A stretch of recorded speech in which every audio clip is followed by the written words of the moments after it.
Good evening students. अहिले साँझको 6 बजिसकेको छ। सो आज चाहिँ म फर्स्ट हाम्रो टपिक छ, लास्ट टाइम हामीले पढेको थियौँ 5.4। आज चाहिँ हामी 5.5 सिम्पल सिक्वेन्स प्रोग्राम भन्ने छ। सो सिम्पल सिक्वेन्स प्रोग्राममा मैले सानो आज एडिसन र सबट्र्याक्सन मात्र सिकाउन चाहँदैछु। हेर्नु होला, एकदम यो एडिसन र सबट्र्याक्सन धेरै इम्पोर्टेन्ट छ, किनभने यो कन्सेप्ट जान्नुभयो भने हजुरले पुरै यो प्रोग्रामको बेसिक कुराहरू सिक्नु हुनेछ। किनभने एडिसन र सबट्र्याक्सनमै बेस छ सबै प्रोग्रामहरू। सो यो दुईवटा कन्सेप्टलाई बुझ्नु होला। बिफोर बिगिनिङ दिस एडिसन र सबट्र्याक्सन, योभन्दा अगाडि युनिटहरूमा जति पनि पढेको थियौँ हामीले, त्यसको कन्सेप्ट क्लियर हुनुपर्छ यो सुरु गर्नुभन्दा अगाडि। सो यदि क्लियर छैन भने प्लिज त्यो पछाडिको भिडियोहरू हेर्नु होला। युनिट 4th 3rd हेर्नु होला, विशेष गरी मेसिन साइकल्स र योभन्दा अगाडि मैले पढाएको थिएँ जति पढाएको थिएँ त्यसलाई एकदम क्लियर कन्सेप्ट क्लियर हुनु पऱ्यो, त्यसपछि चाहिँ यो बुझ्न सजिलो हुन्छ। आज चाहिँ म एडिसनको कुरा सुरु गर्दैछु। सो म मानेर अगाडि बढिरहेको छु कि हजुरहरूले बेसिक कन्सेप्ट क्लियर छ भन्ने। सो म सुरु गर्दैछु होइन। फर्स्टमा हामीले चाहिँ यो बुझौँ है, यो हाम्रो माइक्रो प्रोसेसर हो, यो हाम्रो मेमोरी हो है, बुझ्यौ नि। यो हाम्रो माइक्रो प्रोसेसर हो, यो हाम्रो मेमोरी हो। माइक्रो प्रोसेसरभित्र हाम्रो रजिस्टर हुन्छ। मैले के रजिस्टर हुन्छ भन्दा accumulator, temp register, flag register, BC, HL, यस्तो थुप्रै रजिस्टर हुन्छ। मेमोरीभित्र हाम्रो एड्रेस हुन्छ, मेमोरीभित्र हाम्रो एड्रेस हुन्छ। एड्रेसभित्र चाहिँ हाम्रो डेटा या इन्स्ट्रक्सनहरू जे पनि हुनसक्छ, डेटा र इन्स्ट्रक्सन हुनसक्छ। अब हामीले यो डेटा मेमोरीबाट ल्याउनु छ भने पहिला हामीले के गर्नुपर्छ, पहिला हामीले त्यो एड्रेसमा जानुपर्छ।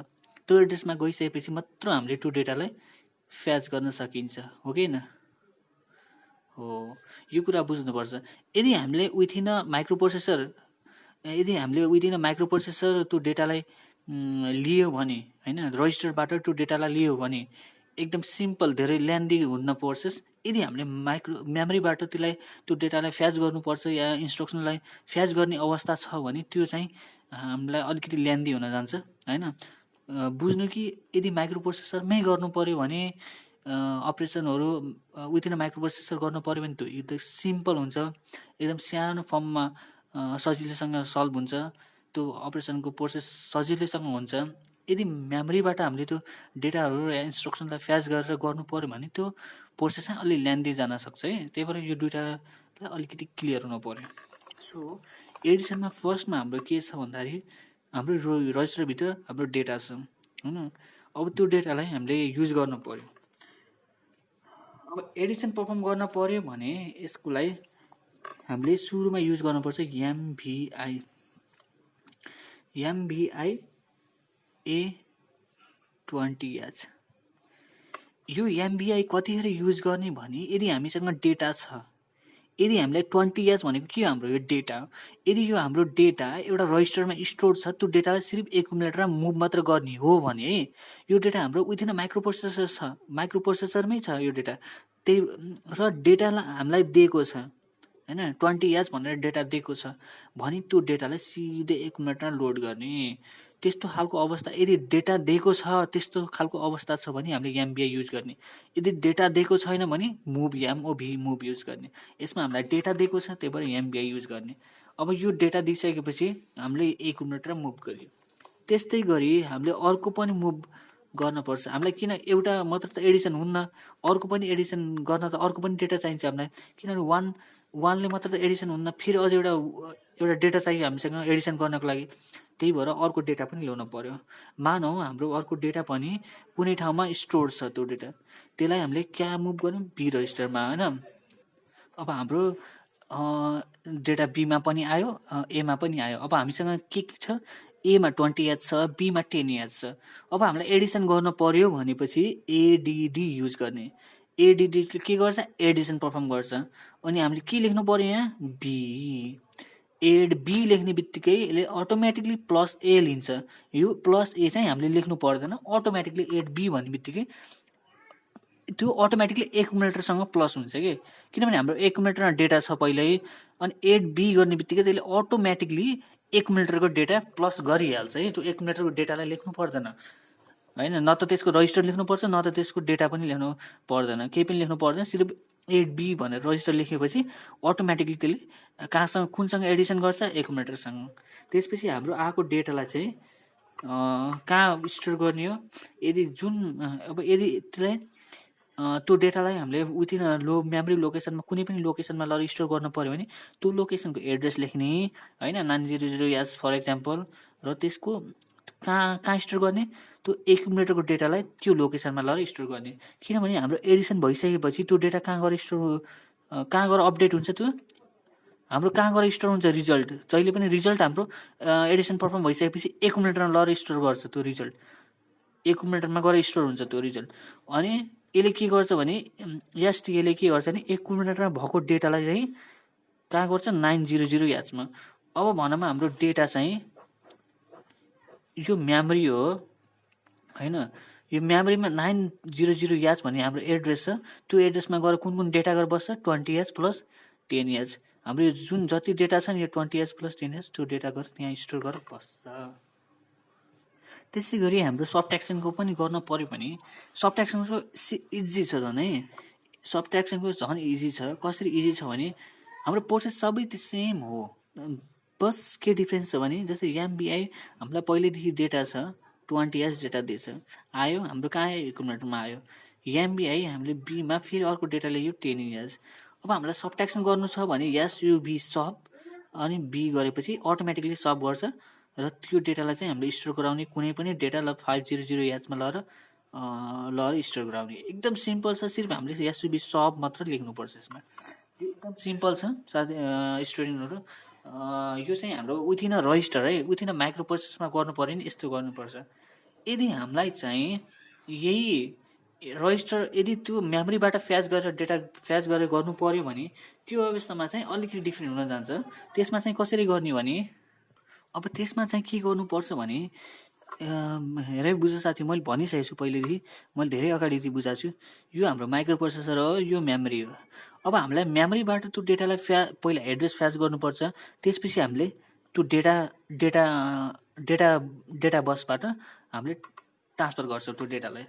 अब त्यो केसमा चाहिँ हामीले सुरुमा एलडिए गऱ्यो भने एलडिए अब कुन लोकेसनमा हो, जस्तै 9000 जस्तै हाम्रो यो मेमोरी भयो, मेमोरीको 5001मा हाम्रो एउटा डेटा छ मानौ, अर्को 5002मा हाम्रो अर्को डेटा छ, यसमा 10H छ, यसमा 20H छ। अब त्यो दुईवटा डेटालाई पहिला कहाँ लोड गर्नु पर्यो, माइक्रो प्रोसेसरमा। माइक्रो प्रोसेसरमा लोड गर्नको लागि के गर्नु, एलडिए युज गरिन्छ। माइक्रो प्रोसेसरमा लोड गर्न पऱ्यो भने मेमोरीको डेटालाई माइक्रो प्रोसेसरमा लोड गर्नु पऱ्यो भने त्यस्तो अवस्थामा हामीले एलडिए युज गरिन्छ है। अब एलडिए 5001H गर्ने बित्तिकै के गर्छ यसले, एकुमुलेटर हाम्रो डेटा आइसक्यो, कुन डेटा आयो, 20H। जति हाम्रो 20H डेटा छ नि जुन त्यो डेटा चाहिँ हाम्रो एकुमुलेटरमा स्टोर हुन्छ। अब हामीलाई अर्को डेटा ल्याउनु छ, कहाँ ल्याउनु छ, फेरि एकुमुलेटरमा।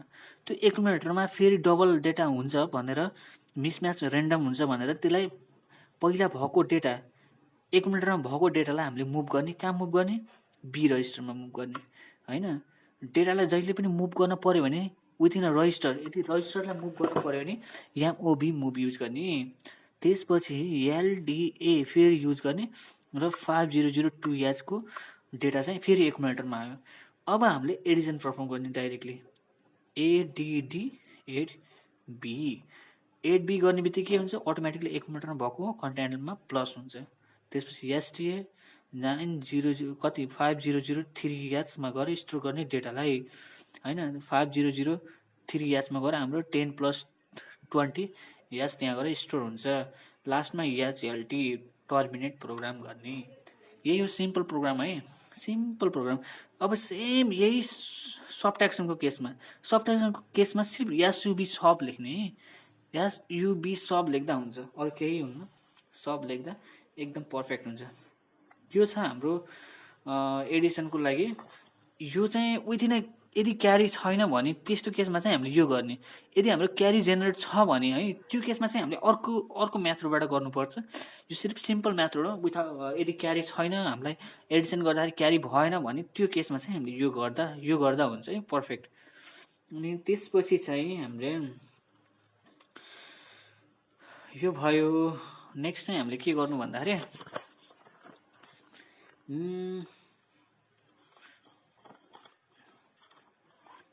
एडिसन त गरियो, सब्ट्र्याक्सन गरियो होइन, स्टोरेज फर इक्जाम्पल है हामीलाई यस्तो केस छ। ल हेर, एडिसन अफ 2 नम्बर भन्यो भने यदि रजिस्टरको केसमा विथिन मेमोरीमा गर्नु पऱ्यो भने यो गर्ने। यदि मेमोरी लोकेसनमा छ त्यो डेटा भनेपछि यस्तो गर्ने होइन। यो भयो। Store data by 32 H into a memory. हाम्रो 32 Hलाई मेमोरीमा लगेर कुन लोकेसनमा स्टोर गर्नु पऱ्यो? 400 Hमा। मानौ हामीसँग 32 H छ डेटा छ, तर यो त्यसलाई चाहिँ कहाँ स्टोर गर्नु? 4000 Hमा लगेर स्टोर गर्नु पऱ्यो। त्यस्तो केसमा चाहिँ के गर्ने? 32 Hलाई पहिला एकुमुलेटरमा मुभ गर्ने। एकुमुलेटरमा मुभ गरिसकेपछि हामीसँग एउटा इन्स्ट्रक्सन छ एसटिए।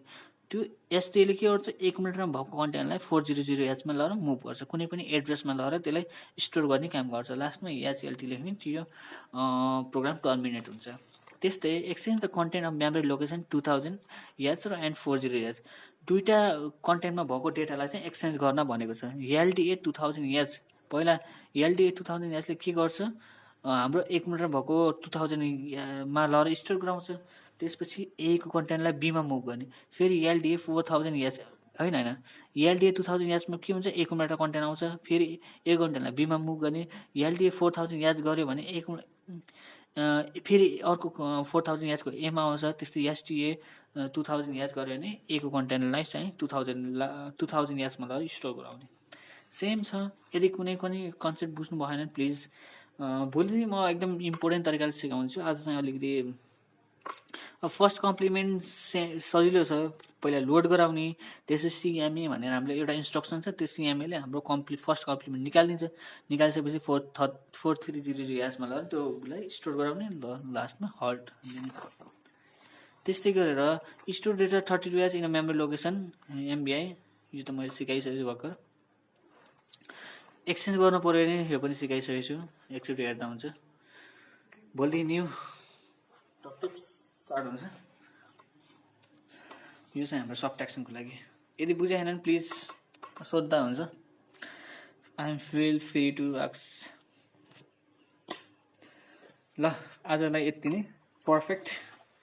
भोलि भेटौँ ल, बाई।